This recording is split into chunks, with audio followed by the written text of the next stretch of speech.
All of a sudden, gates appeared, spreading chaos and monsters across the world until hunters were awakened by the system to save humanity.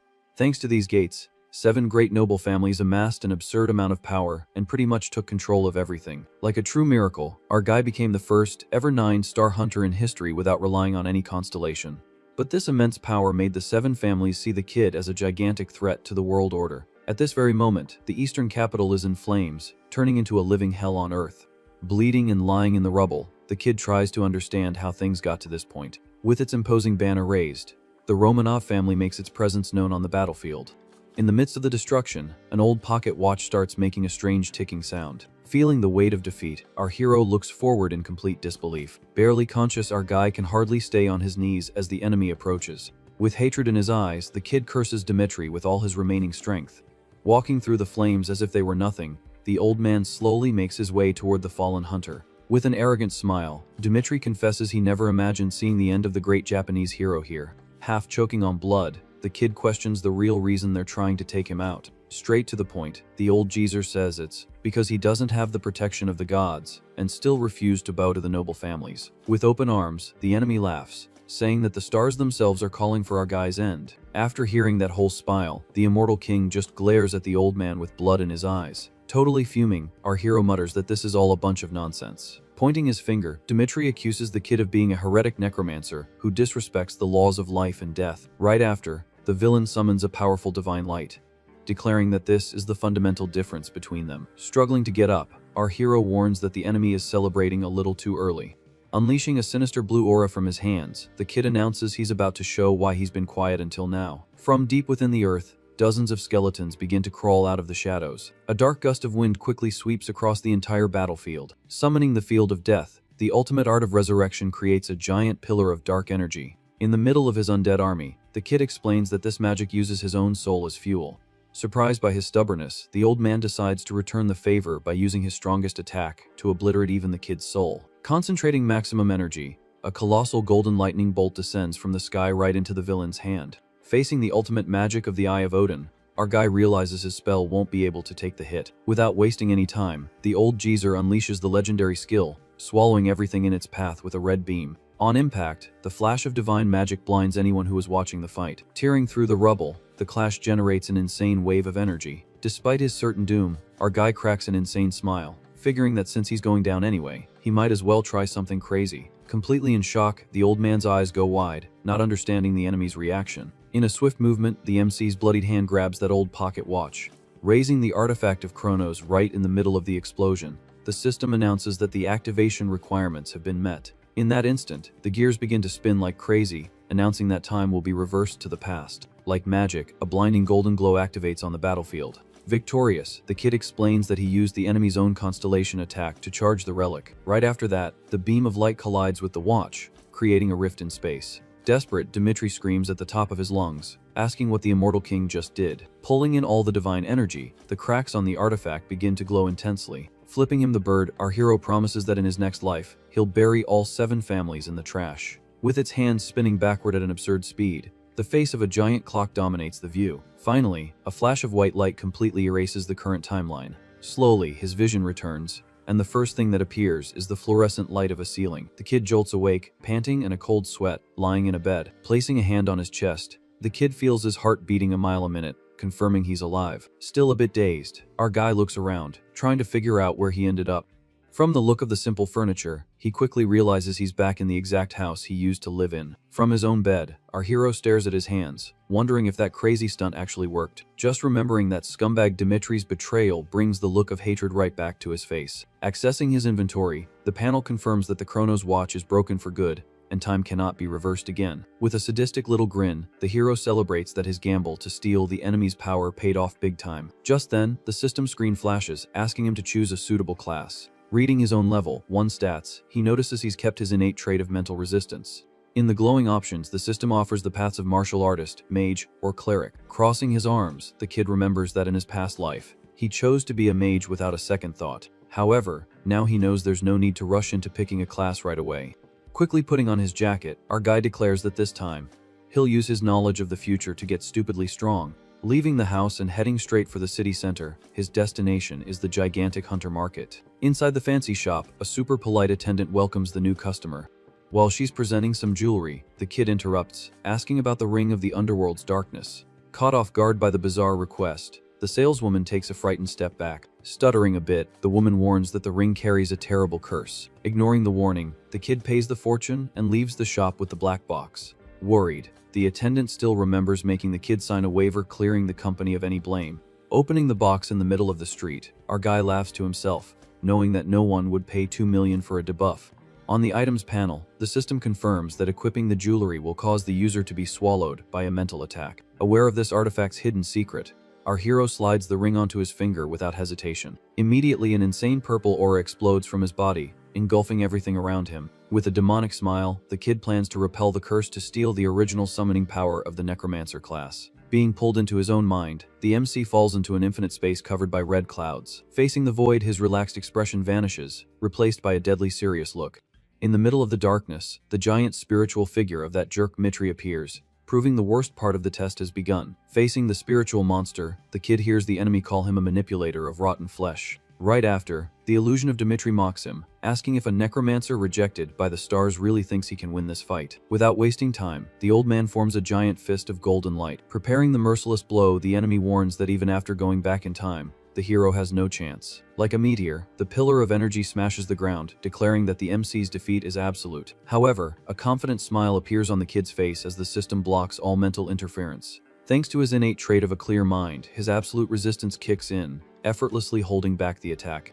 Immediately, the villain's illusion shatters like glass, signaling that the ring's trial has been overcome. With his eyes glowing blue, the protagonist reveals that the secret to breaking the curse was simply not to resist it. Enveloped in a gigantic dark aura, the kid declares that if he can't have a constellation's protection, he'll just make his own. At that, the system notifies him that the hidden power has awakened, and the ring's grade has risen from rare to epic. Satisfied with the result, our hero watches the purple jewel glowing in the palm of his hand. Without hesitating for a second, the kid's finger presses the Necromancer class option on the floating screen. At the same time, the panel confirms his choice, showing the sinister skull of the new class. Along with the starter pack, the Guide of Death skill is activated, reducing the mana cost for summons. Excited about his rapid progress, the kid celebrates that his journey has started off on the right foot. Upon opening the status panel, the MC notices he only has 2 skills unlocked at the moment. For level 1, only Raise Undead and Bone Control are available for use. It seems the kid concludes that even with his OP knowledge of the ring, he can't cheat the system's limits. It's clear that following the normal path to level 7 is possible, but reaching the 9-star rank requires more. Outside, the protagonist reflects that becoming a necromancer this early is good, but it still doesn't guarantee absolute victory. With a grim expression, he knows all too well that to crush Dimitri's face, he'll need a monstrous constellation. Catching a direct flight, the kid's next stop is a distant island full of ancient ruins. Disguised as a tourist, the hero arrives at the famous Temple of Kronos, tagging along with a group of visitors. According to local history, several ancient gods lost their light after being defeated by Zeus and the top brass of Olympus. Some titans even quietly accepted defeat to continue existing as minor constellations. Ditching the tour group, the kid sneaks into the secret ruins, stopping in front of a stone altar. With the broken pocket watch in his hands, the kid notes that the artifact's owner had a much worse fate. Raising the relic in the air, the MC declares it's time to have a chat with a fallen deity. Using all his strength, the hero smashes the watch directly onto the stone surface of the ancient altar. At the moment of impact, a golden light blinds the area, activating the artifact's magic. The space-time continuum quickly distorts, causing the pebbles to float in a bizarre whirlwind. Transported to another dimension, the kid lands right in the middle of an abandoned celestial domain. Before a giant stained glass window, a thunderous voice echoes, asking who dares to invade this sanctuary. Keeping his cool, the protagonist just gives a little smirk. From the shadows, the colossal figure of the furious titan emerges, demanding to know who the insolent fool is. Without showing a hint of fear, the hero faces the deity head-on. In a super sarcastic way, the kid sends his regards to the dethroned king of the titans. Fixing his gaze on the tiny human, the ancient god narrows his eyes with pure hatred. To prove his point, the MC casually dangles the pocket watch's chain from his hand. Recognizing his own artifact, the titan asks if it was this cheeky little kid who managed to reverse time. Shrugging, the kid confirms the feat with an air of superiority. Impressed, the giant deduces that the kid must have been a fighting machine in the past and questions why he was awakened. To provoke him, the hero recalls that the god was humiliated and lost everything to Olympus, becoming just a forgotten name. With a sadistic look, our guy gets straight to the point, asking if the old-timer doesn't want revenge. Utterly shocked, the fallen deity asks the kid to repeat the absurd proposal. Without beating around the bush, the MC offers a pact where the god becomes his constellation, and in return, gets his perfect revenge. Livid, the Titan explodes in a red aura, finding it an insult that a human thinks he can take on Olympus.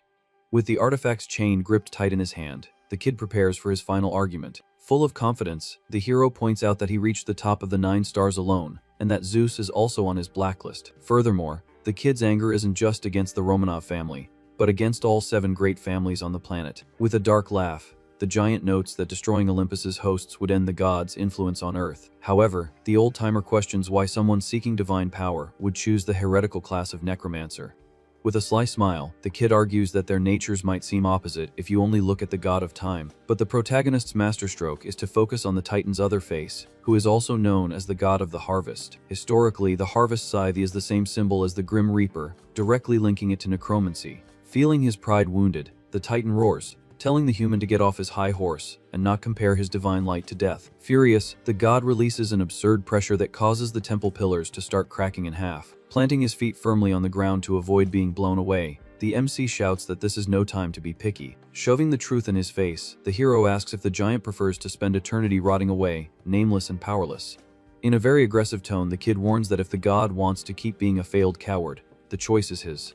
With his finger pointed, the hero makes the final invitation for them to reclaim their power together and destroy everything. Inside, the kid is sweating bullets, knowing that if this bluff fails, his second life ends right here. After a moment of tense silence, the colossal deity lets out a slight laugh. With his hand outstretched, the Titan confesses he never forgot his revenge and decides to test the kid's strength. Along with a sphere of energy, the giant warns that corrupting a god's nature will cause indescribable pain. Focusing on the protagonist's chest, the old-timer promises to become his constellation only if he can handle it. Suddenly, the entire temple glows, and celestial bells begin to ring like crazy. Caught completely by surprise, the kid panics, asking if the deadly trial is starting right now. Without warning, the divine light crushes the kid as the god's voice officially proclaims him as his saint.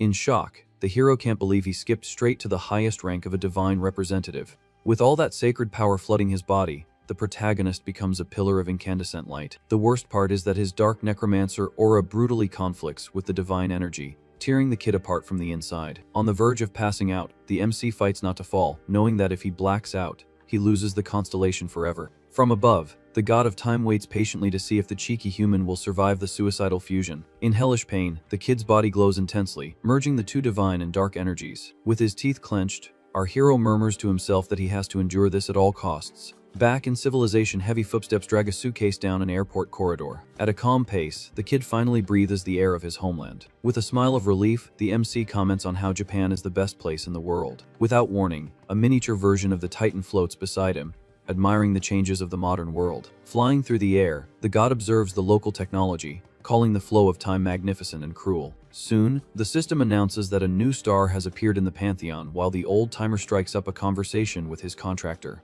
A bit annoyed, the protagonist throws it in his face that the god is acting pretty snobbish for someone who can't even grant blessings. Despite the lack of followers, the hero notices that the Titan seems extremely happy just to have been revived. To reclaim their former glory, they'll need to build Kronos' reputation from scratch using the concept of a soul reaper. From the mini-deity's excitement, it's clear that coming back from eternity is already a huge win.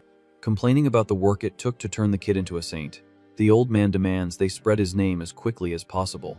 Looking at his own status, the kid still finds it surreal that he became a priest as a necromancer. As the ultimate prize, the panel reveals the title of Saint of the White Knight, allowing him to mix holy and necromantic magic without penalties. Checking his spells, the kid discovers the Life Drain ability, which sucks the life energy from enemies. The union of light and dark forces creates a ridiculously OP purple and gold aura in his hands. In shock, the kid realizes that using divine and dark spells at the same time completely breaks the system's rules. Laughing as he floats, the Titan brags that he had it all planned, being the former king of the gods. With a hand on his chin, our hero already starts plotting the next step of his power journey. Keeping a smile on his face, he decides that the gate in the Furuzuka region is the ideal choice for now. Known as the Elder Garden, the place is full of weak monsters, perfect for testing his new skills. Right in the middle of the sidewalk, a huge blue rift stands out, connecting dimensions and drawing attention. Being a fixed, level 1 gate, the system has very low entry requirements for newbies. Arriving in front of the dimensional barrier, the kid watches the bustling activity of other hunters. Around the rift, several inexperienced hunters are shouting, looking for partners to form exploration teams. Ignoring the noise, our hero walks silently through the crowd, focused on his goal. Without warning, a more experienced hunter approaches the MC, inviting the kid to join their group. Politely declining the offer, the kid says he prefers to work alone and heads straight for the portal. Left behind, the team members are dumbfounded, watching the newbie enter the dungeon on his own. Worried, the hunters comment that the kid looks too weak to solo the dungeon. Immediately, the leader cuts them off, telling the team to focus on their mission since the newbie refused their help. Far away, the protagonist cracks his knuckles, excited to put his new power to the test without anyone getting in the way. After crossing the barrier, the landscape abruptly changes to a dense, brightly lit forest. Taking a leisurely stroll through the woods, the kid notices the suspicious silence that fills the air. From the rustling in the branches, he knows very well that this is the classic time for a monster ambush. A wicked smile on his face, our hero already senses his first prey approaching. From high in the trees, a shadow leaps at high speed, aiming right for the MC's head. With a rusty dagger in hand, a hideous goblin tries to slice the kid's skull open in a surprise attack. With a perfect reflex, the kid dodges the blow by simply leaning back calmly. Splattered face, first on the ground, the creature grunts in hatred and quickly turns to attack again. Invoking the trait of the White Knight, our hero grabs the monster's face, thanking it for the voluntary sacrifice. Draining all the beast's life force, the life drain spell kicks in, emptying the enemy's body. Feeling the magic flow, the kid comments that the sensation of mixing spiritual and holy power feels quite natural. In a few seconds, the poor monster loses all its strength, becoming just a dry husk that falls to the ground. Enveloped in a dark, greenish aura, the MC's body absorbs all the essence of the slain creature. Notifications pop up on the screen, announcing that the kid's base stats have increased immediately after the kill. Totally impressed, the hero realizes he can farm infinite stat points just by draining enemies in the dungeon. By his mental calculations, he concludes that taking out about 25 goblins will be enough to gain a whole level. Out of nowhere, the miniature titan reappears on the kid's shoulder, observing the carnage. Laughing, the god asks if his contractor enjoyed the power, and the kid agrees, stating it's absurd. Full of pride, the old-timer demands to be praised, and the MC mentally admits the skill is totally broken. Focused on the dry husk on the ground, our hero realizes he has the perfect raw material for his main class. Concentrating a ghostly green magic in his hand, the necromancer declares that the real fun is about to begin. Injecting the power directly into the corpse, the energy of death spreads through the monster's dry veins. With a devilish smile, the kid commands the Raise Undead spell out loud. Answering the call of darkness, the creature's fingers begin to twitch violently on the grass. With a macabre snap, the goblin's body rises from the ground, surrounded by the flames of death. Completely submissive, the new zombie lackey stands right behind its master, awaiting its first order. On the panel, the system confirms the creation was a complete success, retaining almost 100% of the beast's original stats. Detailing the new undead race, the status screen shows the rank of the kid's first summon. Satisfied with the result, the kid is sure that this servant is already enough to speed up the work in the Elder Garden. Deeper in the forest, the sinister duo doesn't take long to find new targets patrolling the area. Suddenly, a trio of armed goblins emerges from the bushes, blocking the path, ready to kill. Without backing down an inch, the protagonist and his lackey face the enemy's head, on without any sign of fear. Seizing the chance for a heavy combat test, the kid shouts the attack order to his monster. Launching forward like a missile, the zombie brutally charges its former kin. Without any mercy, the undead sinks its teeth into the first target's neck, sending blood flying everywhere. Desperate for its own life, the goblin stabs the invader's back, trying to break free from the fatal embrace. Feeling no pain, the lackey continues the massacre, furiously tearing the enemy's flesh apart. Watching the gruesome scene, the kid mocks the monster's desperation, warning them that stabbing vital points doesn't work on the dead. Furious over his ally's death, another little monster swings a club, trying to smash the summon's head.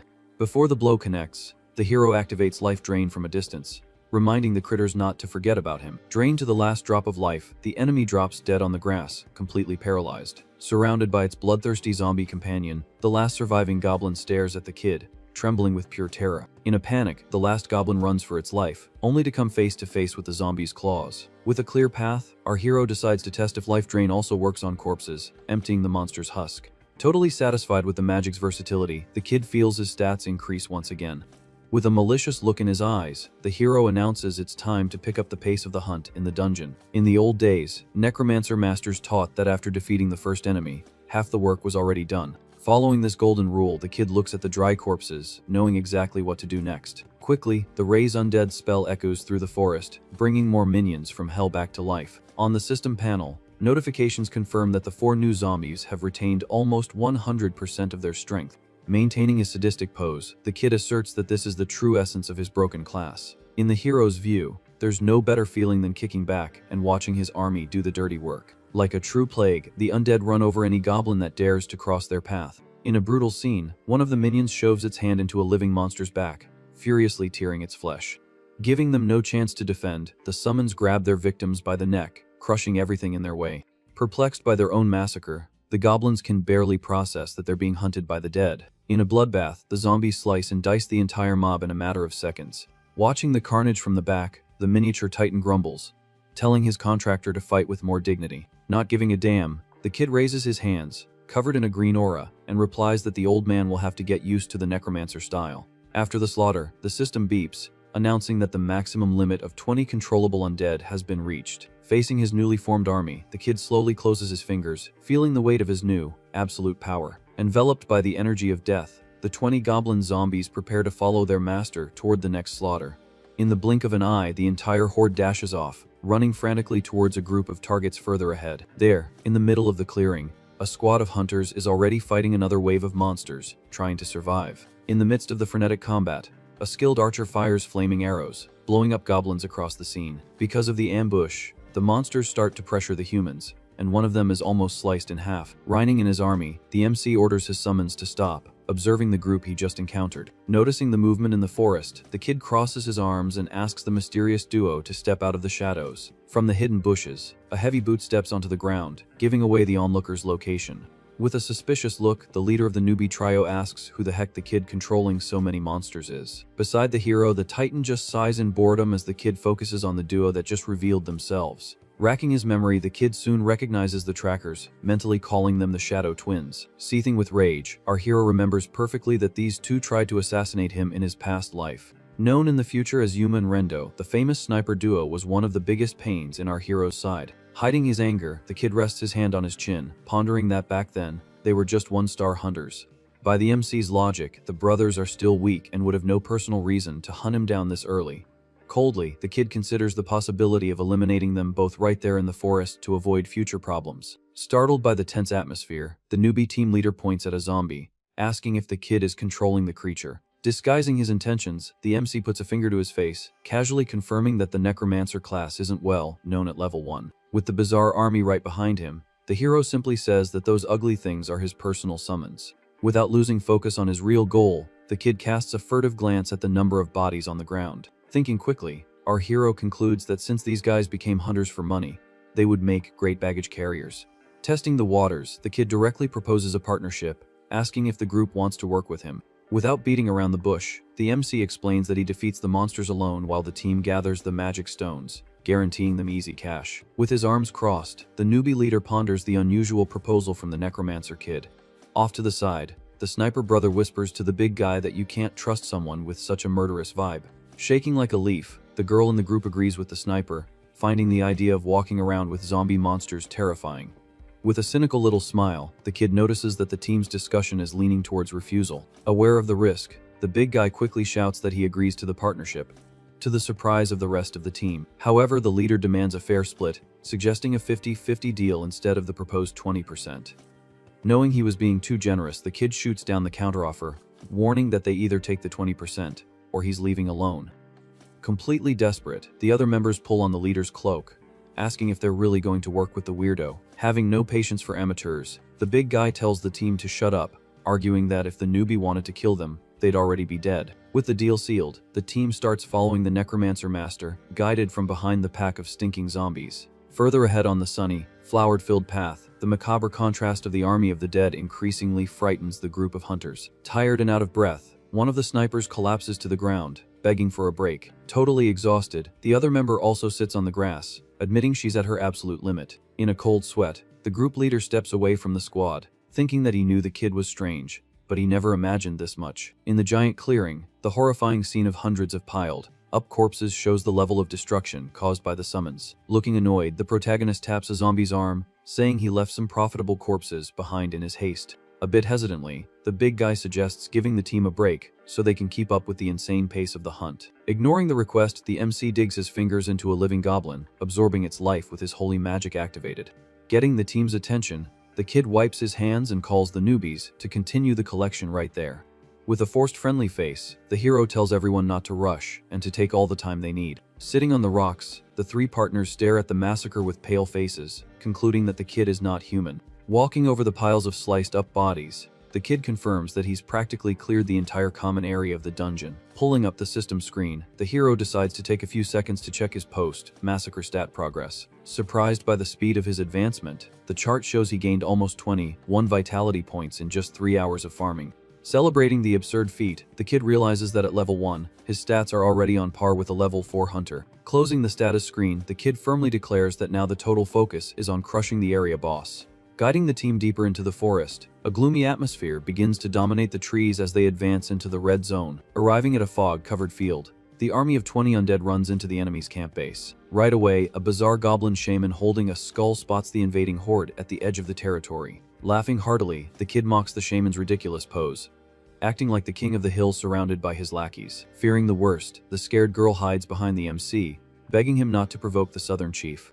Enraged by the mockery, the monster leader grips his staff and shoots a look of pure hatred at the nosy human. Answering the call of fury, the entire goblin battalion charges forward, ready to turn the invaders into mincemeat. With a brutal order, our hero commands the zombies to tear the flesh from the enemy's bones. Without a second thought, the summons pounce on the big monster. In a bloody frenzy, their claws slice through the beast without the slightest mercy. Soon, the system announces that the number of minions has dropped to 19, showing that one of them was destroyed. Calm and cold, the kid simply orders the dead creature to answer his call. Dark magic envelops the remains of the fallen zombie on the forest floor. Resurrected by the shadows, the summon rises again, ready to continue the slaughter. Immediately, the undead horde resumes its assault with full force. Shocked by the scene, the newbie hunters can hardly believe the kid can turn any corpse into an ally. From the top of the hill, the goblin shaman gets up from his throne, shouting in his weird language. With his staff held high, the monster leader invokes an ancestral skill. At the same time, the totem of bravery slams into the ground, inspiring the entire troop. Buffed by the magic, the goblins get red eyes and charge ahead, ignoring their fear. Full of swagger, the chief boasts that his spell guarantees the mob's absolute victory. But before he can finish his sentence, the shaman notices a sneaky zombie right behind him, holding a skull. Confused, the monster turns to the side, trying to understand the macabre presence behind him. Furious, the shaman roars with hatred upon seeing that some cheeky human destroyed his precious totem. Pounding the ground, the chief prepares to retaliate with his magic weapon. In a suicidal charge, the buffed goblins advance, cutting down everything in their path. Acting as human shields, the undead step in front, blocking the enemy attacks. Filled with rage, the dungeon leader grips the handle of his staff, gritting his teeth. With that same mocking smile, the MC asks if the old monster is getting frustrated. Consumed by fury, the shaman focuses all his mana into the skull on his weapon. Screaming, the chief invokes the incarnation of madness, activating an insane area of effect curse. In the back, the newbie team cowers in fear, feeling the pressure of the overwhelming spell. Overtaken by the power, the goblins receive an extra 50 stat points and enter an absolute berserk state. With their strength tripled, the little monsters tear apart the first zombie, bringing the minion count down. In the blink of an eye, the insane horde destroys more soldiers, dropping the limit to 15. Pinned to the ground, another undead turns to dust, causing the score to drop drastically to 10. Pushed back by the enemy massacre, the kid's army is reduced to just 8 standing warriors. With a quick calculation, the kid concludes that the skull staff is the enemy's greatest asset. Arrogantly, the shaman shouts that the weapon is made purely from the grudges of dead goblins. Laughing, the kid just confirms that the artifact is made entirely of bone. With a psychopathic look, the MC realizes that victory is already guaranteed.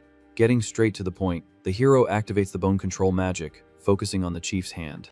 Caught completely by surprise, the shaman gets a bizarre shock as the weapon comes to life on its own. Without any resistance, the staff leaps from the monster's hand, flying through the air. On reflex, the protagonist grabs the item and instantly interrupts the curse of madness. In an absolute panic, the goblin chief stammers, wanting to know what kind of cheap trick that was. With the magic cancelled, the goblins suffer a severe penalty, losing 30 stat points and becoming useless.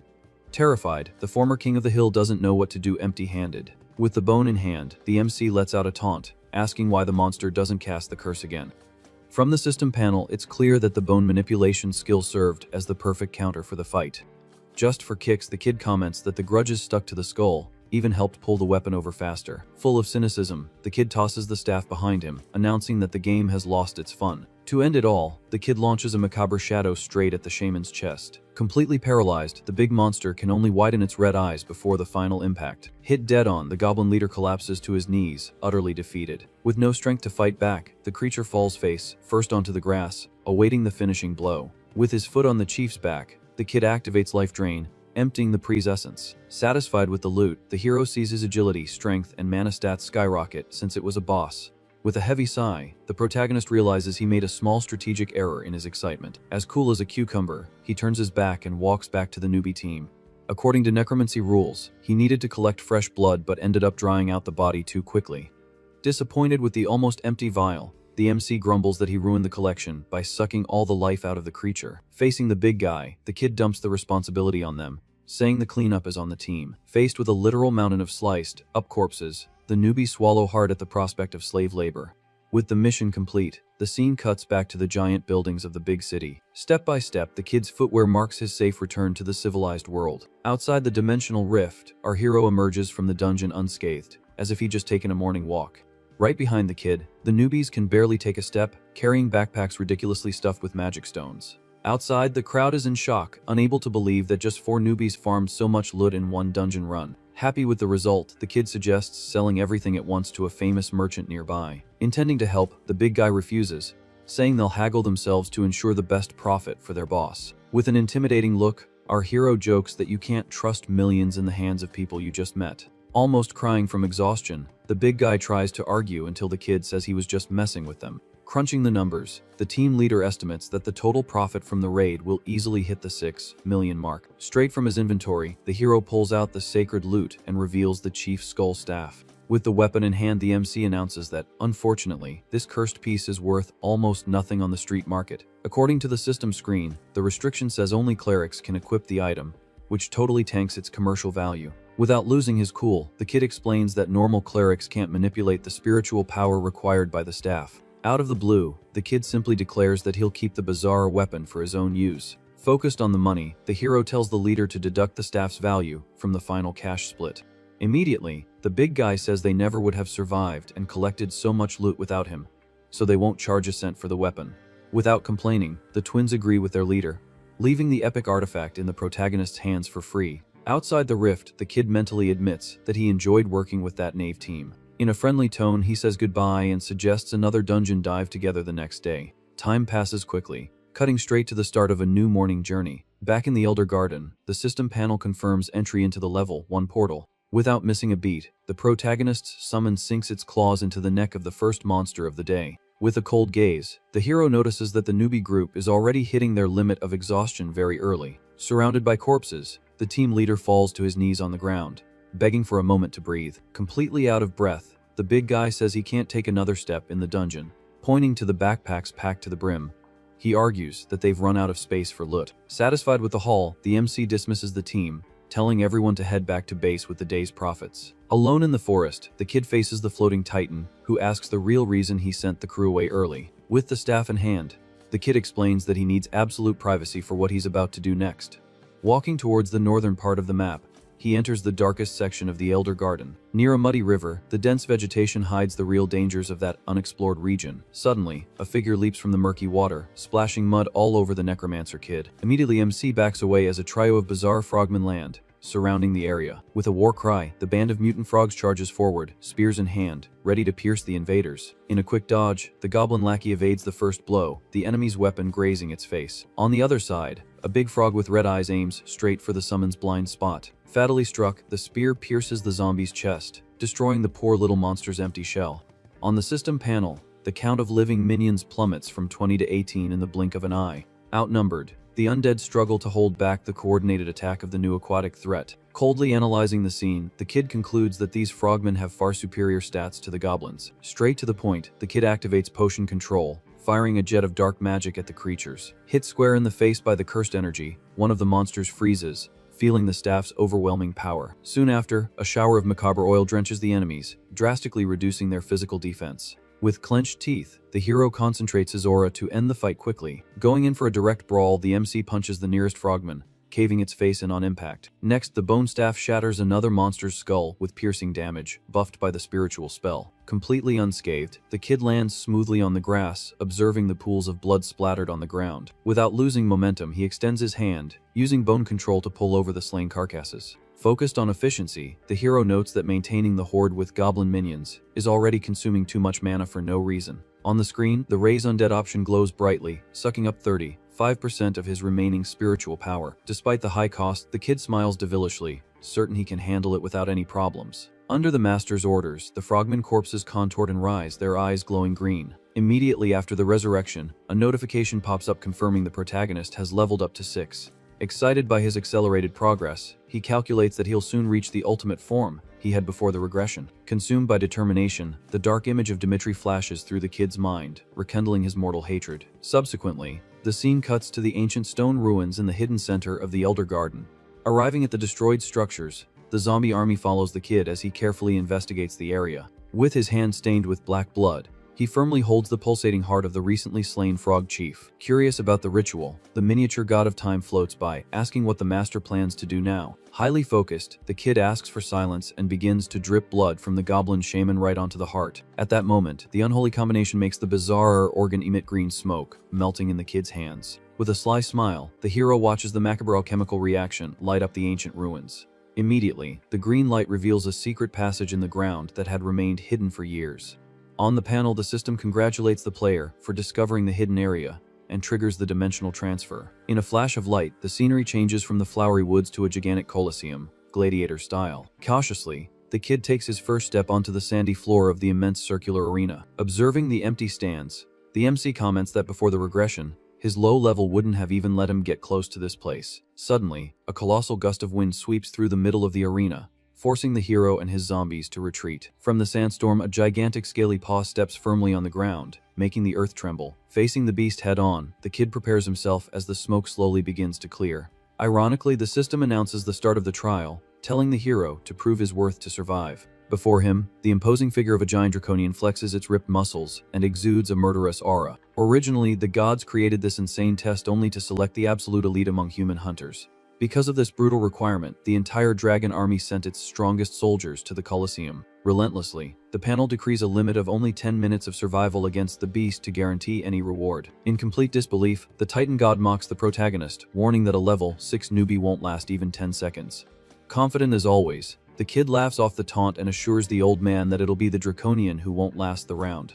Despite his strategic advantage, the MC knows very well that the enemy's strength was balanced for level 1, but it's still a nightmare. Furious, the dragon monster cracks its claws on the sandy ground, ready to begin the massacre in the arena. In an unexpected reflex, the kid raises his hand, shouting for the beast to wait a minute before starting the fight. Confused, the draconian freezes mid-charge with comical sweat drops running down its enormous head. Shamelessly, the hero uses the classic anime excuse that the villain has to wait for the hero's transformation sequence before attacking. Taking advantage of the distraction, the kid focuses his magic on the frogman lackeys, forcing a bizarre mutation. On the system, a message confirms that the poison from the goblin's husk has fused with the zombies, creating the Plague Zombie class. Impressed, the Titan praises the kid's ability to modify living minions in the middle of a fight without preparation. With his new infected army ready for battle, the Necromancer opens his arms, calling the dragon to the fight. Boiling with rage for being tricked, the monster fixes its blue eyes on the insolent human. In a burst of brute force, the beast deforms the arena floor, leaping directly at the zombie army. Tearing through the wind, the attack's speed is so absurd that the dust can barely keep up with its movement. Protecting their master, the poison frogs jump towards the giant, trying to block its advance. In a deadly embrace, the plague zombies cling to the draconian's body, injecting toxins into the creature's thick skin. Caught completely by surprise, the big monster's eyes go wide as it feels the acid melting its natural armor instantly. Desperate, the dragon stretches its arms, trying to rip off the summons stuck to its body. Without mercy, the protagonist clenches his fist, crushing his own minions in an explosive sacrifice. In the burst, dozens of liters of concentrated poison cover the creature's scales, melting everything. From his devilish smile, the kid explains that he sacrificed the frog's brute force just to focus on a lethal, level 12 acid attribute. Seething in pain, the draconian roars to the sky as its entire body begins to disintegrate under the toxin. Blinded by fury, the beast charges forward, destroying the arena floor in a last desperate attempt to kill the human. In a suicidal rush, the big monster focuses on its target, leaping like a missile straight for the kid's neck. Calmly, with his hands in his pockets, the MC compliments the creature's absurd resistance to the acid. Secretly, the hero injects all his spiritual power into the staff's skull, buffing the item's defenses to the extreme. In a fraction of a second, the kid raises the staff to his face, bracing for the impact of the colossal beast's tons of weight. Impressed, the kid realizes that even with half its strength drained by the poison, the monster is still terrifyingly heavy. Aware of the risk, the necromancer pulls his arm back and delivers a mana-infused blow directly to the dragon's cracked chest. Completely off balance, the draconian flies backward, screaming in a mix of hatred and humiliation. Immediately, the MC aims his free hand and casts bone control into the air. Without its thick hide to protect it, the magic manipulates the beast's internal structure, breaking its legs from the inside out. Kneeling in the sand, the dragon lets out a sharp cry, feeling its own bones shatter. With the perfect opening, the hero points his finger, commanding the remaining poison zombies to attack without retreat. Cornered, the giant can barely stay on its feet as the green mob crawls over it like ants. Completely enveloped in acidic smoke, the big monster spends its last seconds of life grunting into the void. On its knees, the draconian slams its giant fist into the Colosseum floor, with no strength left to fight. Completely corroded from the inside out, the legendary warrior turns into a formless mass of scales and poison. Cold and calculating, the kid watches its fall, admitting that the creature had an honorable final fight. On the arena floor, the elite beast of the dragon army dies pathetically, face down in the dirt. Satisfied with the loot, the hero's staff sucks up the dark essence left from the confrontation. Spinning the weapon between his fingers, the protagonist lets out a heavy sigh, celebrating the end of the insane trial. In the empty scene, the kid dusts off his clothes, walking beside the slain giant. Concentrating all his remaining divine and spiritual energy, he launches a holy aura directly at the rotting carcass. On the screen, the life drain magic finishes the collection, and the system announces that the resistance test has been passed. Floating nearby, the miniature titan praises the nearly impossible feat of defeating a draconian using poison tactics. As the ultimate prize, the system awards the Mark of Resistance, an absurd passive that reduces cooldown time and increases mana flow. Staring at the reward, the kid grumbles that the real prize is lying on the ground. Enveloped in mana smoke, the necromancer declares that a draconian corpse is the most valuable raw material in existence. To process a carcass of this level, the MC puts a hand on his chin, remembering he'll need advanced alchemy tools. Back in the city, the landscape changes to an industrial district full of electrical wires and tightly packed buildings. Standing in front of a dilapidated warehouse, the kid observes the old alchemical lab of a future genius. Sighing with nostalgia, the hero notes that the place is still the same dump it was before his regression. Sneaking in, the strong smell of chemicals makes the kid cough and cover his nose with his sleeve. Inside the lab, a curtain of smoke reveals an unlucky researcher emerging, coughing, from the wreckage of another explosion.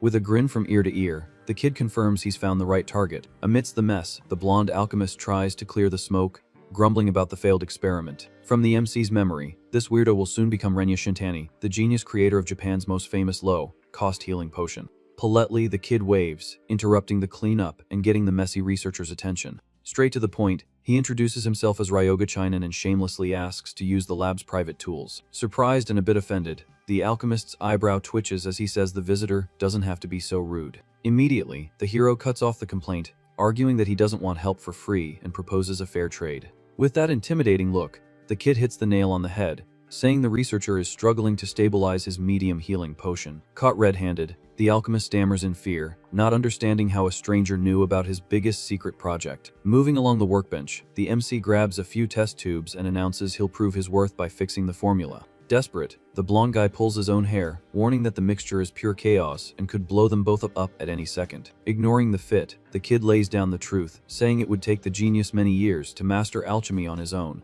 Without wasting time, the hero grabs a razor from the bench, rolls up his sleeve, and faces the researcher. In a clean, swift motion, the necromancer slashes his own forearm, opening a deep gash. He quickly pours a green solution he just prepared directly onto the open wound. With a sinister fizz, the liquid reacts with his skin, causing the flesh to smoke and knit itself back together. In a matter of seconds, the cut closes completely, proving the brutal effectiveness of the experimental potion. Utterly dumbfounded, the scientist's eyes go wide, shining at the sight of the instant healing. Focused on the chemistry, the genius holds up the test tube, shouting with joy at finally seeing the formula stabilized. Unable to contain himself, the alchemist shakes the kid's shoulders, wanting to know every detail of the process. A bit uncomfortable with the contact, the MC pushes the blonde guy away, confirming he'd reveal the recipe with no problem. Completely seduced by the advanced alchemy, the researcher begs for the secret, accepting any condition. With his greenish eyes gleaming with malice, the kid extends his hand, offering a deal with the devil. In the agreement, the hero would teach healing potions and advanced recipes,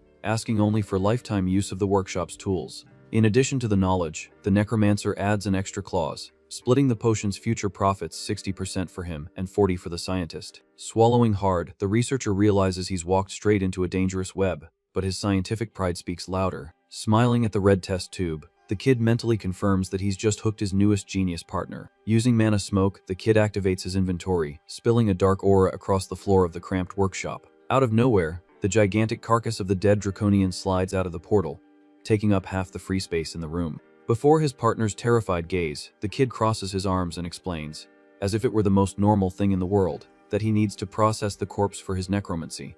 Without waiting for approval, the kid grabs a basin and tells the researcher to stop drooling and come help with the dirty work. Trembling from head to toe, the blonde guy complains that they haven't even signed the contract yet, but he's already being treated like an employee. In a defensive tone, the scientist says he's only lending the space while he considers the business proposal. Over his shoulder, the miniature titan whispers to the kid that the human is just playing hard to get. In his memory of his past life, the protagonist remembers that this scientist was exploited by the country's largest corporation in the recent past. Lamenting the tragic history, the kid recalls that the blonde guy's boss stole all his credit, throwing the researcher to the bottom.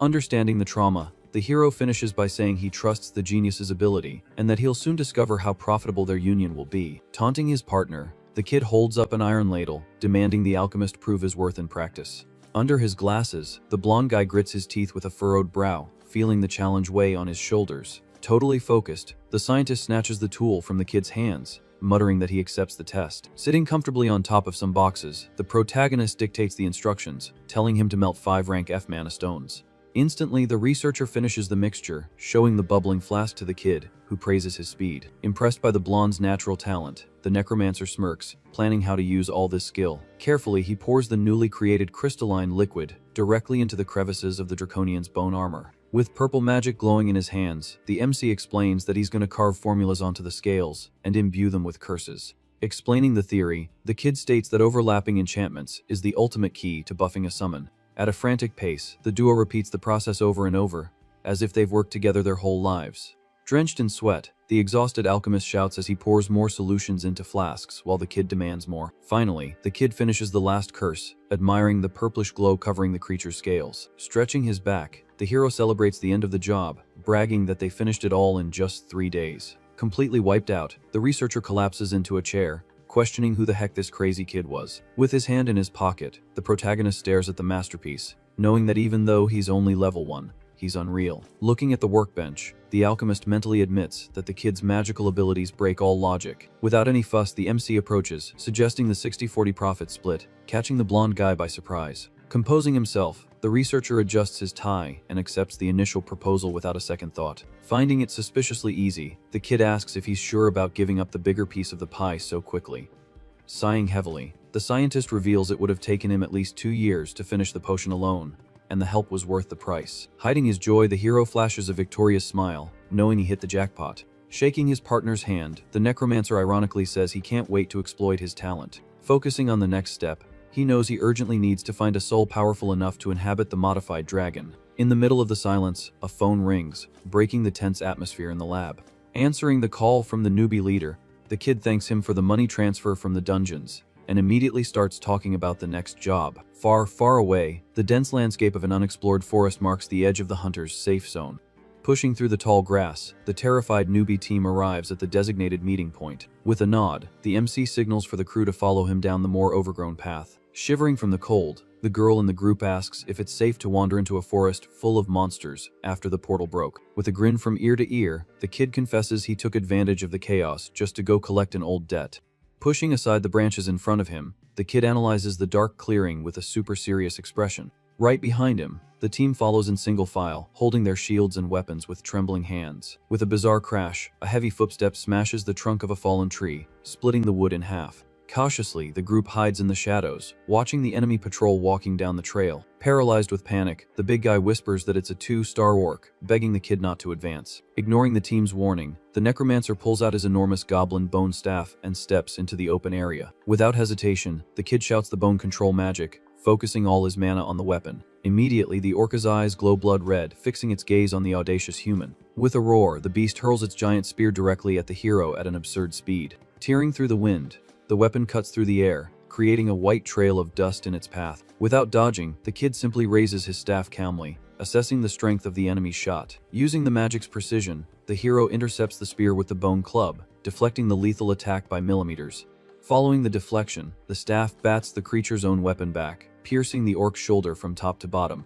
With a cold expression, the MC notes that he aimed for the heart, but the monster's resistance lessened the damage. Livid, the ogre pulls out a sharp club made of pure bone, growling at the kid's audacity. Bleeding on the ground, the monster gets a running start and charges like a tank to crush its opponent. With its giant hand raised, the beast prepares a deadly blow for the forest floor. In the last millisecond before impact, the kid calmly dodges, letting the fist shatter the earth. In an explosion of mud and rock, the orc's strength creates an absurd crater in the terrain. Seizing the opening, the team raises their shields, blocking the debris while the leader thanks him for the perfect timing. With his eyes glowing an intense blue, the kid decides to stop playing with his inferior opponent. Stretching out his fingers, covered in dark energy, he announces that instead of controlling just one bone, he's going to control 3. Shouting the magic command, the necromancer focuses on the creature's own ribs, tearing its structure apart from the inside out. In a horror show, the orc's chest explodes, sending blood everywhere as the tips of its bones pierce through its skin. Collapsing lifelessly, the beast's body hits the grass, kicking up dust right in front of the terrified group of hunters. In total shock, the big guy stammers, unable to believe the newbie killed a double-rank monster without breaking a sweat. Dismissing the drama, the MC calls the team to continue their journey, heading even deeper into the woods. Curious, the leader follows the kid, asking if he's sure of the path and reminding him of the person the hero wanted to find. Confirming the suspicion, the kid focuses his gaze on the giant trees of the dark frontier. Right behind the protagonist, the enormous zombified carcass of the recently slain orc walks, swinging its spear in its blood-stained hands. Stopping at the top of the hill, the kid points to the gigantic, fortified orc village, finally revealing the hideout of his old target. The armored warrior eyes him suspiciously and asks if the protagonist is really sure the person they're looking for is in there. Without skipping a beat, our boy confirms the info with the coolest demeanor in the world. Locked on his system panel, which displays the zombie race, the kid explains that their target is hiding out in the orc settlement. With a sly grin, the necromancer mentions that they can even make some extra cash along the way. A bit awkwardly, the rest of the team lets out a few nervous laughs, going along with their boss's crazy idea. In the late afternoon sky, birds fly peacefully over the dense forest. A gigantic orc brutally collapses, dead in the middle of the tall grass, kicking up a cloud of dust. Behind his new zombie minion, our protag celebrates the system notification announcing he's reached level 13. Next thing you know, the screen announces that the stat limit for this race has been hit as the fresh corpse rots on the grass. Lost in thought, our hero figures it'd be pretty weird if power gains were infinite with no ceiling at all. Satisfied with the day's farm, the kid tells the team the hunt is over for now. In front of the warm bonfire, the kid suggests they set up camp to spend the night safely. The impressed warrior compliments the kid's preparedness, who just points out they're already on day 3 of their trip. Under the light of the full moon, our protag notices his stats have jumped quite a bit and declares that they'll head for the settlement tomorrow. Right away, the leader of the newbies agrees and takes the first watch of the night. Leaving everyone stunned, the necromancer has his giant orc minions take over guard duty. Bathed in moonlight, the undead beasts stand like creepy statues around the fire. Panicked in their tents, the team members completely lose sleep, terrified by their bizarre guards. Perched on top of a rock by himself, the protagonist soaks in the silence of the starry night. Unleashing his dark aura, the kid decides it's the perfect time to read the newly unlocked hidden knowledge. Instantly transported, the system opens the doors to the colossal library of knowledge of the ancient Death Lords. Carefully, the protag's hand touches the cover of a dark and mysterious tome. Reading the pages, the kid discovers the system has locked most of the content, requiring level 45. Frustrated, our hero realizes that having only 1 star means he'll have to settle for the basic necromancy guide. Letting out a heavy sigh, the kid accepts his fate and decides to focus on the beginner's book anyway. Sitting on the floor of the magical library, our protag dives into his reading, devouring every single word of the manual. Before his very eyes, the tome's pages glow, transferring ancient spells directly into his mind. With his golden eyes glowing intensely, a complete understanding of the magic washes over the kid. As the sun rises over the mountains, the system finally announces that a new skill has been successfully acquired. A bit drowsy back at camp, the rookie shooter lets out a long yawn, stretching his tired body. With little patience, the protagonist tells the kid to get out of bed already. As soon as he opens his eyes, the rookie comes face to face with a monstrous zombie orc staring into his soul. In a desperate leap, the shooter scrambles back, screaming, while our protag complains about him making a scene over something they see every day. From the creature's silhouette, the armored warrior notices the zombie is way bigger and wearing some kind of bone armor. With that proud smirk of his, the kid confesses he made a few modifications to his summons during the night. To everyone's surprise, an entire army of armored zombies, boasting superhuman strength, awaits their orders. Right on the panel, the new spells Bone Armor and Flesh Swarm show off the absurd level of the upgrade. Leading his elite troop, our hero declares it's time to invade the orc settlement once and for all. Tearing across the sky, reddish clouds announce the start of a bloody day. Standing at the edge of the forest, the human team and the undead horde face their final destination. In front of them, the gigantic orc fortress displays its wooden walls and watchtowers. Immediately, an enemy guard sounds the alarm, screaming at the top of his lungs that invaders have arrived. Answering the call, dozens of furious orcs pour out of the main gate, armed with spears. Extending his hand, his eyes glowing green, the necromancer casts the bone control spell. A macabre blast of energy explodes towards the enemy troops in a flash. With brutal impact, the spell rips through the orcs' bodies and weapons, shattering their front line. Brushing the dust off his jacket, our hero calmly asks the monsters to stop making such a racket. Enraged by this defiance, the tribe's chief raises his red axe and roars, ordering a counterattack. On top of the wall, orc archers ready their giant bows, aiming at the invading group. Under a hail of heavy arrows, the team's warrior charges forward, blocking the projectiles with his magic shield. Taking advantage of the defense, the team's female mage gathers mana and conjures a brilliant fire arrow. Slicing through the air, the flaming projectile flies straight into the center of the enemy army. A direct hit, the magic pierces the big orc's chest, incinerating the monster on the spot. The impressed protagonist praises the girl's skill, predicting the team is going to level up a lot from here on out. With a war cry, our protag commands the final charge, and the two armies collide violently on the field. Directing the attack, our hero orders his armored minion to crush the enemies. With one devastating punch, the zombie unleashes a blast of blue energy that wipes the orcs off the map. Totally satisfied, the kid notes that spending the night reading in the library was worth every second. Completely panicking, the surviving orcs fall back, terrified by the overwhelming strength of the undead. With a psycho look in his eyes, the necromancer warns in a dark tone that this is just the beginning of the beatdown. Showing no mercy, the armored zombies steamroll the enemies, tearing flesh and shattering swords with brute force. In a desperate attempt to fight back, a brave orc lands a solid hit on one of the summon's defenses. Although the bone armor takes damage, the attack barely tickles the undead minion. Quickly, our hero extends his hand and casts a repair spell to fix the cracks in the defense. With its bones restored, the zombie grabs the enemy's weapon, leaving the orc completely stunned. Switching tactics, the kid summons the crawling flesh spell right on the blood-soaked ground. Like spikes, the cursed pieces of flesh fly out, piercing the backs of the unsuspecting orcs. Screaming in agony, the monsters fall to their knees, completely paralyzed by the flesh spikes.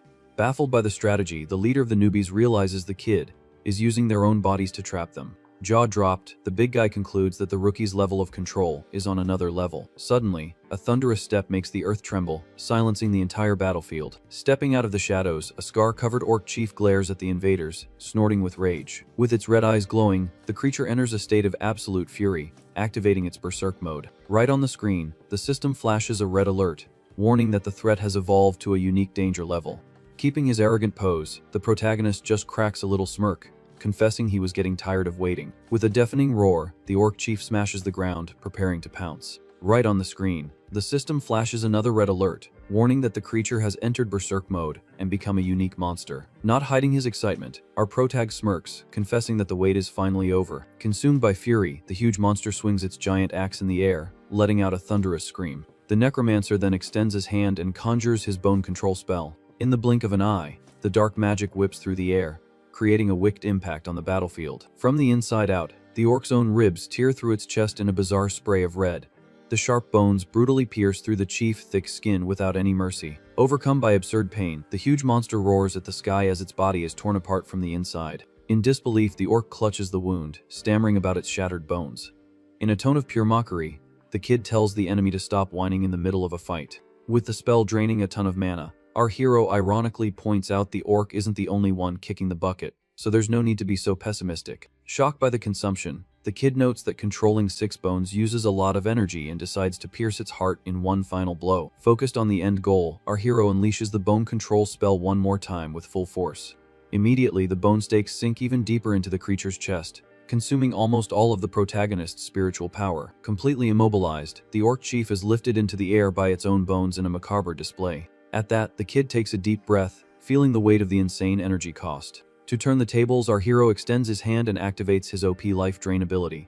A spiritual aura quickly surrounds the kid, recovering almost all his mana in one go. With his energy restored, the protagonist clenches his fist, ready to finish the slaughter. Wrecked, the huge monster collapses to its knees, too weak to even hold its head up. Terrified by their chief's demise, the other orcs turn tail and scream desperately, trying to flee. With a sinister green glow in his eyes, our protag questions if the cowards really think they're getting away. With a quick spell, the crawling flesh magic sprouts from the ground, grabbing the legs of the fleeing enemies. With no chance to defend themselves, the monsters fall flat on their faces, swallowed by the flesh ambush. All across the field, dozens of orcs are stuck in the traps, looking like insects caught in a web. On the sly, a zombie minion moves in and finishes off an enemy with a brutal strike from behind. In the middle of the bloodbath, the orc chief's body rests with a giant bone skewered through its heart. Shocked by the sea of magic stones on the ground, the newbies try to calculate the fortune they just farmed. Ignoring the small fries, the kid grabs the handle of the boss's axe, announcing that this is the real grand prize. Right on the screen, the system displays the stats of the blood axe, revealing that it amplifies strength by absorbing blood.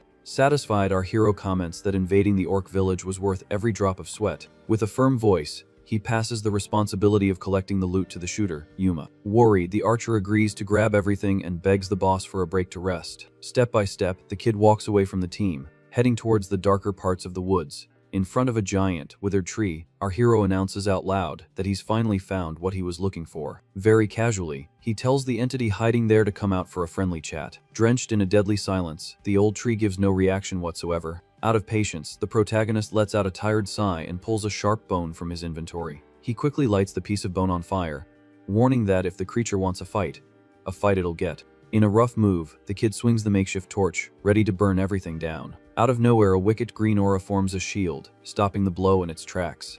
Responding to the threat, a shadowy, ghostly figure begins to emerge from within the ancient trunk. The furious black spirit demands to know who the intruder is, while our protag mentally grumbles about always having to deal with cocky ghosts. Changing his posture in the blink of an eye, the kid flashes a cynical little smile, saying it's a huge pleasure to meet the entity. Without beating around the bush, our hero reveals the spirit's identity, calling the ghost the magic fighter, Kashiwagi Sora. Stunned by the revelation, the specter trembles with rage, questioning how a brat knows its real name. Full of confidence, the kid recalls that the specter was a hero in the war from 35 years ago, hiding the fact they'd already fought together in the future. The kid then mentions that Japan didn't fall thanks to that sacrifice, and they even erected a stone memorial, so the day would never be forgotten. In a memory of the past, the legend fought on the front lines, combining martial arts and magic with unique skill. After hearing the story, the ghost lets out a sigh of relief, glad to know its brutal end was not in vain. At that, the protag's expression hardens, and he states that unfortunately, not everyone had their name carved into history. Confused, the black spirit tilts its shadow-covered head, not understanding the message. Hitting where it hurts, our hero asks if he remembers the Vice, master of the Arajiri Guild, making the entity instantly boil with rage. Immediately, the scene cuts to a dark memory of a city being completely swallowed by flames. In the middle of the inferno, the Kashiwagi of the past screams desperately into his radio, begging for reinforcements. Worried about the innocent lives, he warns that many civilians are trapped in the agricultural district during the attack. Almost out of hope, the fighter yells his commander's name, pleading for any kind of rescue. Witnessing the slaughter of his partners, the hero reports that he can't hold the front line any longer. Cold and calculating, the leaders respond over the radio, denying support and sealing the fate of everyone there. In shock, the fighter processes the information, realizing his team was used as sacrificial bait from the very beginning. Over the communicator, he exposes the betrayal, accusing the cowards of fleeing to the north while his team bled out in the south. Without a shred of remorse, the commander laughs, confessing he used their lives to buy time for his own escape. Consumed by hatred, the hero concludes the guild lied on purpose, using his sense of justice as a trap. In a disgusting manner, the traitor demands his subordinates stop being so pessimistic and just accept his own demise. Full of ego, the commander declares that the Arajiri Guild will take the glory for the rescue, but only the survivors will tell the tale. Clenching the radio, the coward decrees that if the team perishes, the whole incident just gets swept under the rug. In that same moment, the absurd impact from a monster sends the fighter flying like a rag doll. From high above the clouds, a cataclysmic purple lightning bolt crashes down on the city, wiping the rest of the soldiers off the map. Fallen in the rubble, the warrior's body succumbs to the flames, his life slowly fading on the ravaged earth. Before the final end, the memory reveals the hero screaming for the rest of his team to run and save the civilians. In tears, one of the subordinates refuses to abandon his leader, his tears falling amidst the chaos. With his last breath, the fighter declares that the order is absolute, forcing his friends to flee. Back in the present, the kid throws the truth in the ghost's face, stating that the scumbag who betrayed them became a national hero. For the final nail in the coffin, the protagonist reveals that all the real records of the ghost bravery were erased from history forever. Putting on a pitiful look, the protagonist says it's a real tragedy for someone to perish saving others and not be able to rest in peace. Absolutely furious, the giant spirit roars, telling the kid to stop beating around the bush and get to the point. With that same confident smile, the kid promises to help the ghost get its long-awaited revenge. Trapped in the shadows, the former hero listens to the tempting proposal, and the kid suggests a contract to turn him into an undead. Blue magic overflows from the necromancer's hands as he reveals he's already prepared the perfect vessel to house the warrior's soul. Staring at the modified, monstrous draconian carcass, the spirit hesitates for a moment, weighing the offer. Being honest, the ghost confesses that in its current form, it didn't even have enough energy to think about revenge. Floating above the carcass, the entity sets a single condition, demanding that the kid never use this new power to harm the innocent. Other than that, the black spirit accepts the pact, declaring the human can use him as he sees fit. With a victorious little smile, the kid realizes that even in the afterlife, Kashiwagi's pure heart remains exactly the same as it was in his past life. Ironically, our hero quietly comments that all that nobility is truly befitting of a real hero. Bathed in the golden light of the late afternoon, our protag accepts the deal, assuring him he understands the rules. The specter then dives straight towards the corpse, confirming its new life as a summon. At that exact moment, the system flashes on the screen, announcing that ownership of the Earth Spirit, Soku Kashiwagi, has been successfully acquired. Thinking back, the kid recalls that before his regression, he had possessed this hero's soul in a mere skeleton knight. Before his eyes, the draconian carcass comes to life, moving slowly as our protag compliments his own masterpiece. Confused, the newborn monster stares at its own thick, scaled claws, feeling the absurd strength of the modified body. Unable to contain his excitement, the kid points at the status panel, yelling that the thing turned out incredibly OP. On the screen, the system reveals that the dragon inherited the Magic Fighter trait, allowing it to mix magic and melee with no penalties. Checking his own power, the big lizard grumbles that his current strength is just so and a bit weaker than when he was alive. Intrigued by the comment, the protagonist mentally questions if the incomplete curse method is to blame. Pushing the details aside, the necromancer smiles, satisfied, stating that for the start of the journey, this level is more than enough. Under the orange sky, the kid turns his back, telling the monster to follow him back to the city. To test its obedience, our hero calls the creature minion for the first time, making the beast freeze up. A bit bothered by the term, the dragon stops walking and grumbles that he didn't really like that nickname. Curious, our protag stops and asks what the big monster's problem is. In a solemn tone, the summon explains that he threw away his old name when he passed and asks for a new, worthy title.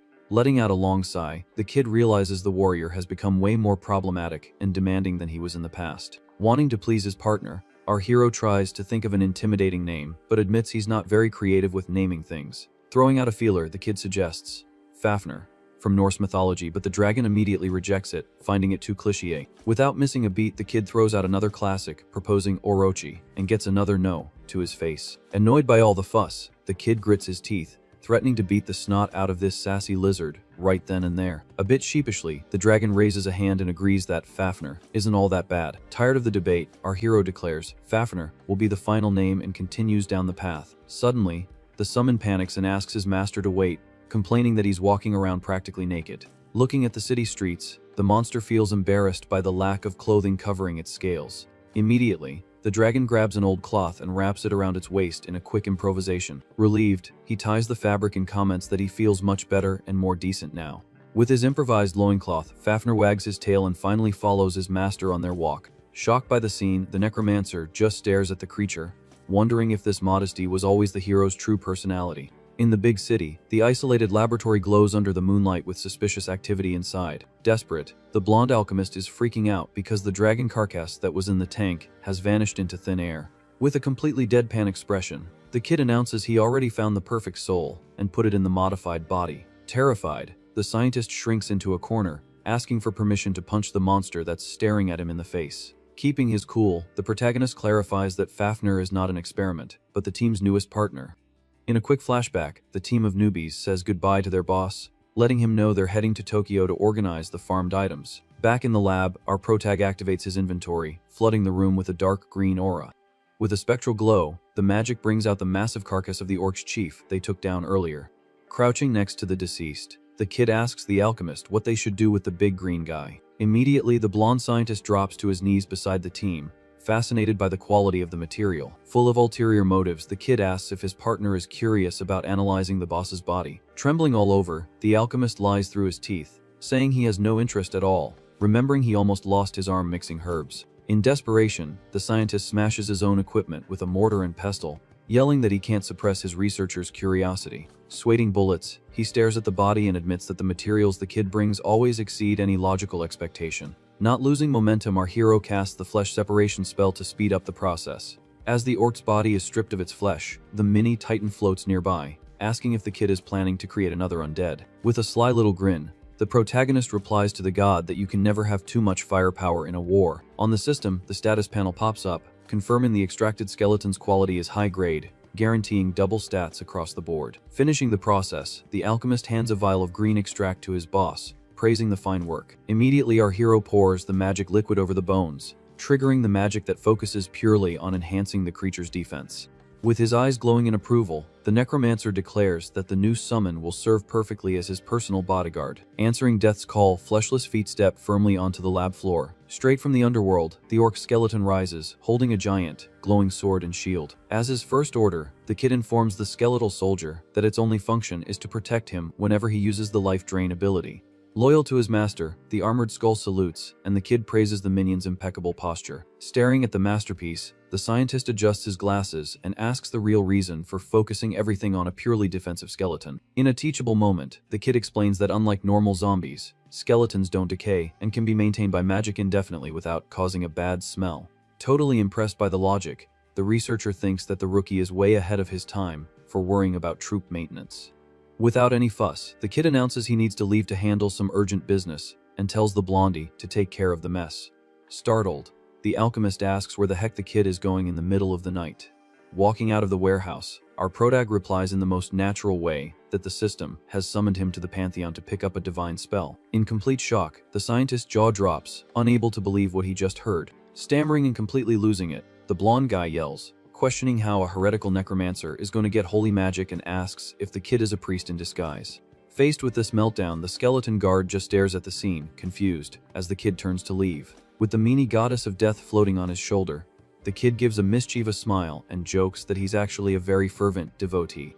In despair, the alchemist yells that it's absolutely impossible for the world to turn upside down like this, while our protag ironically says that his distrust hurts a little. To change the subject, the kid gets straight to the point and asks if his partner has finished registering the patent for the medium healing potion.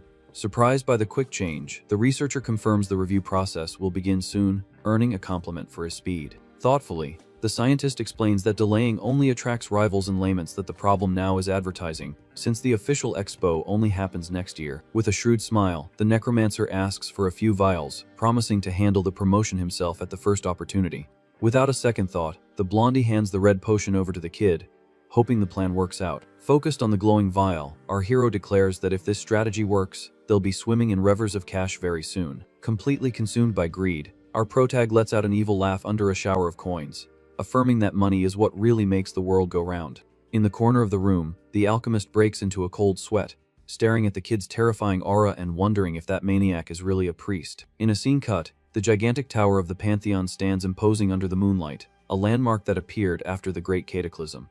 Inside, the kid observes the crowd seeking divine spells and notes how this sacred environment is incredibly focused on worldly interests. By our protag's logic, the true materialists are the constellations themselves, demanding rivers of offerings from their blind followers. Walking through the ancient corridors, our hero finds the lack of divine presence in the relics strange and wonders who would leave valuable items just lying on the floor. Out of nowhere, a drop of sweat trickles down the kid's face as he realizes the harsh reality of the physical challenge ahead. Seriously ticked off, the kid glares at the infinite staircase, grumbling that the gods could have at least installed an escalator or an elevator. From the outside, the tower shows its absurd size while our hero complains about the 108 steps required to prove one's devotion. Out of breath, the kid hears the mini deity agree that the climb is cruel and hope they don't get struck by lightning for complaining. Impatient, the floating titan asks how much is left, and the kid dryly replies that they just have to climb the same amount they've already climbed. Upon realizing they're only halfway there, the specter grumbles while the protagonist keeps climbing without stopping. Seething with rage, the necromancer swears to himself if he doesn't get an absurd reward for all this effort, this tower is going to burn. Finally, the kid's heavy boot lands on the last step, reaching the top of the divine structure. Before our protag's eyes, a colossal hall is revealed, with a magical ceiling projecting an entire universe of constellations. Showing no emotion, our hero watches as the panel beeps frantically, warning that several famous stars are disgusted and suspicious of him. Roaring with laughter, the Titan finds the collective rejection hilarious, while the kid tells the old man to shut up for a second. Tearing through space, the colossal figure of a bearded and imposing god appears, declaring that it is now his turn to evaluate the human. Flooding the room with a crushing energy, the constellation displays all its ancestral power in a flash of light. Pointing its giant finger at our protag, the system officially registers the deity known as the Giant of the Defiant Heavens in the Pantheon. Right after the screen glows, transferring the coveted holy spells, Unholy Blessing, and Wedge of Retribution, directly into our hero's arsenal. Full of swagger, the old god brags about the gift he's given, while the kid reads the skill descriptions, confirming the spells are incredibly useful. Completely euphoric, the god lets out a thunderous laugh, thinking he's the most incredible entity in the entire universe. But the joy is short-lived as the system kills the mood, announcing that the deity lacks sufficient power to be a full-fledged constellation. Utterly indignant, the kid reads that the god's light is too faint to attract followers and curses the notification, calling it trash. Despite the buzzkill, our hero cracks a lethal smile, satisfied with the undeniable fact that he's become even more of a monster. Far from there, the sun begins to set, bathing the bustling streets of the big city in orange hues. Step by step, the necromancer walks calmly down the sidewalk, returning from his exhausting mission. Suddenly, a provocative voice gets his attention, questioning why a loser is coming out of the Pantheon. Looking down the street, our protag is approached by the intimidating figure of the big blonde guy known as Shigeru Satek. With the most blank and expressionless face in the world, our hero just asks who the heck this guy is. A little offended, the thug tries to jog the kid's memory, reminding him that he took care of him back in their orphanage days. Racking his brain, the kid recognizes the piece of human trash who used to extort the others and tells him not to talk like their friends. Immediately, a dark flashback shows the big guy beating up a younger protagonist in a dark alley in the past. In the memory, the brute lifts the little kid by his collar, furious for being ratted out to the institution's director. Without a shred of pity, the aggressor lands a brutal punch right in the middle of the defenseless kid's face. Back in the present, our hero scoffs, asking if the guy's nose is healed since the last time he broke it, enraging the blondie. Trying to maintain his superior act, the brute runs a hand through his hair, hiding the rage that's about to explode. Full of swagger, the aggressor puffs out his chest and points to the shiny blue emblem on his shirt. Showing off his achievement, the big guy proudly reveals he was recruited by the famous Arageri Guild. Leaning in to intimidate him, the blonde guy mocks him, guessing our protag is just some low-level hunter and threatens that the beating will be worse this time. Cold as ice, the necromancer doesn't move a muscle and drearily responds that, for him, nothing has changed. Gritting his teeth, the thug finally loses his patience, ready to get violent right in the middle of the street. Winding up a punch, the blondie screams at the top of his lungs, telling the kid not to get so full of himself. Before the punch connects, a mysterious hand grabs the aggressor's wrist with relentless force. Interrupting the fight, the captain of the 7th Squad, a man named Rago Joman, tells his subordinate to cut the crap. Desperate to justify himself, the brute tries to explain the provocation but is immediately cut off by his leader. Staring intently at our hero, the captain proposes a change of scenery to settle their beef in an official duel under the system's rules. Mentally, the team leader thinks it's absurd for a brat to pick a fight knowing the weight of the guild's name. Manipulating the situation, the captain encourages the score settling, wanting them to work it all out with a clean fight. With a malicious smile, the blonde guy pretends to refuse, arguing it would be cowardly since the kid only recently became a hunter. Without a second thought, our protag ends the discussion and accepts the duel, his eyes overflowing with murderous intent. Caught completely off guard by the quick response, the guild duo looks dumbfounded by the rookie's courage. Flashing a sadistic little smile, the necromancer returns the taunt, asking if the big guys got scared of the challenge. Foaming at the mouth, the blonde guy threatens our hero, warning him there's no backing out now. In a scene cut, the trio is already at the door of the gigantic official gym affiliated with the Arageri Guild. Seen from above, the fighters take their positions in the circular arena, prepared for the start of the sanctioned confrontation. Cool as a cucumber, the kid reveals he's a priest class and drops the bomb that the brute will be fighting his draconian representative, Fafnir. Full of self-confidence, the blondie activates his body buffs and scoffs, asking if the big lizard is some kind of cheap summoning skill.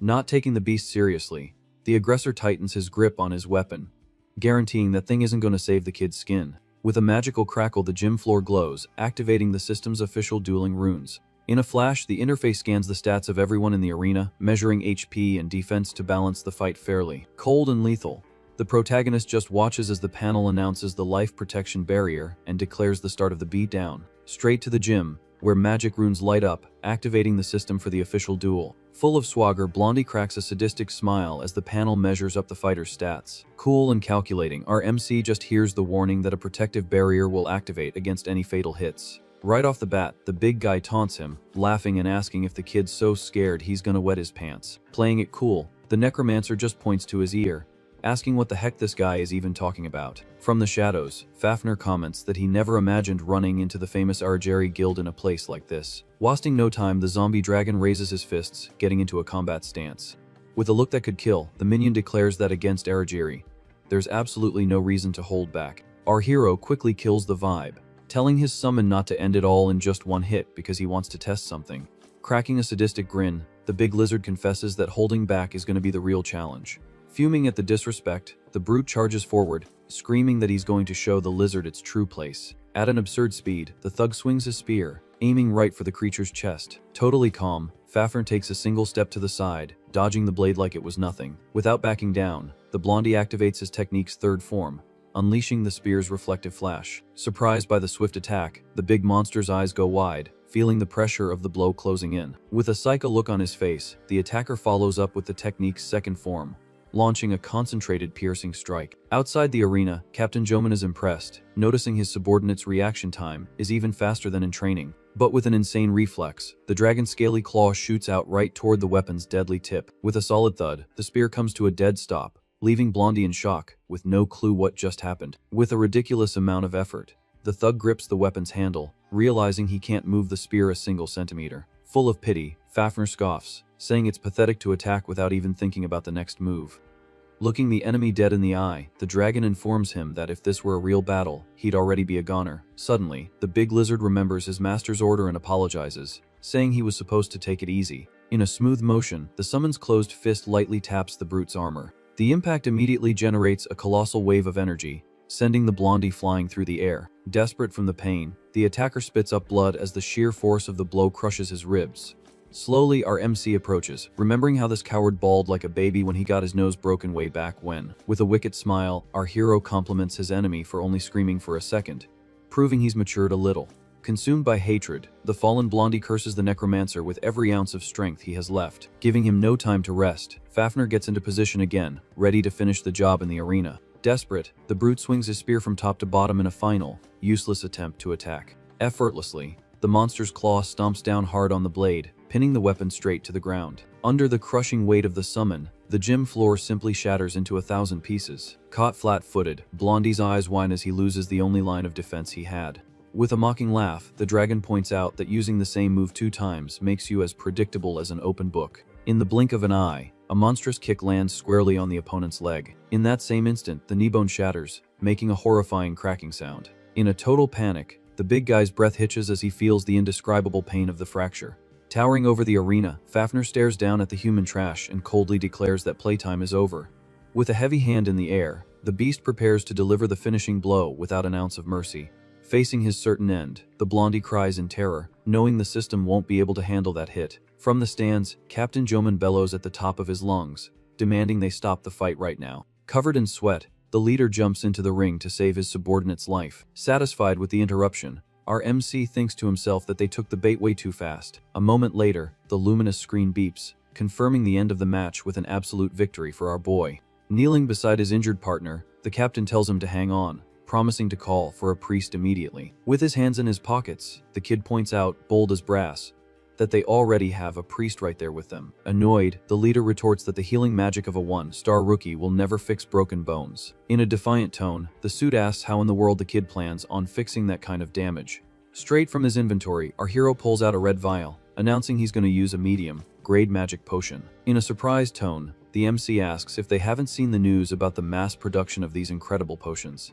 Firm in his refusal, the captain tells the kid to get lost, stating he doesn't need any charity from the winner. Completely ignoring the hissy fit, our boy pops the glass lid and tells the guy to just take the gift without complaining. With a psycho grin, the necromancer pours the liquid, totally loving the fact that he's using his injured enemy as a living, breathing advertisement. As soon as the red elixir touches the torn skin, its absurd regenerative effect kicks in instantly. Completely in shock, the captain watches as his partner's shattered bone mends and returns to normal as if by magic. Consumed by greed, the leader is shaken to his core, realizing the priceless military power of that healing item. With his back turned, our MC pretends to walk away from the gym, letting curiosity eat the guys up from the inside. When able to stand the suspense, Joman begs to know where the kid managed to buy mass-produced medium-grade potions. With a dark, undeniable look of victory, our hero celebrates internally, knowing the fish has taken the bait, hook, line, and sinker. Eyeing his target, the kid deduces that to be the captain of the Arajeri Guild, the guy must be close to a 3-star rank. Straight to the point, our boy makes an offer he can't refuse, proposing an official fight against the leader, right there in the ring. Confident in his own talent, Joman gives an arrogant smile, guessing the first beatdown wasn't enough for the brat. To seal the deal, our MC promises to reveal the source of the potions regardless of the outcome, guaranteeing that this time, he'll fight for real. Once again in the giant arena, the system restores the cracked floor, setting the stage for the second clash of the night. As soon as the screen announces the start, the captain launches himself like a missile at the summon, giving it no time to breathe.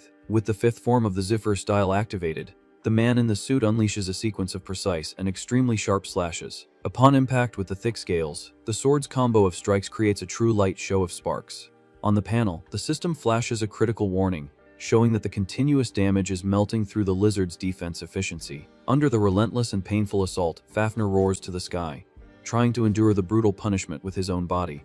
Right after unloading the attack, the captain retreats and lands smoothly, maintaining the perfect posture of an elite warrior. Arms crossed, our MC looks completely unfazed, concluding that everything is going exactly according to his master plan. Mentally, our hero notes that Kashiwaji's style, focused on extreme speed, is useless in a heavy draconian body. Pleased with the thrashing, the kid smiles, knowing that if his summon runs into a fast enemy in the future, it'll be in the same tight spot. Facing the heat, the dragon raises its fists again as our MC decides to use the entire fight to force his ally to get used to being slow. With a confident smile on his face, our hero praises the beast's determination, confirming that this lizard is his perfect right-hand man. A moment later, the kid announces he's not just going to stand by and watch, extending his hand and activating the unholy blessing spell. Immediately, an insane, dark energy covers the entire body of the zombie dragon, who clenches his fists, ready to pummel his enemy into the ground.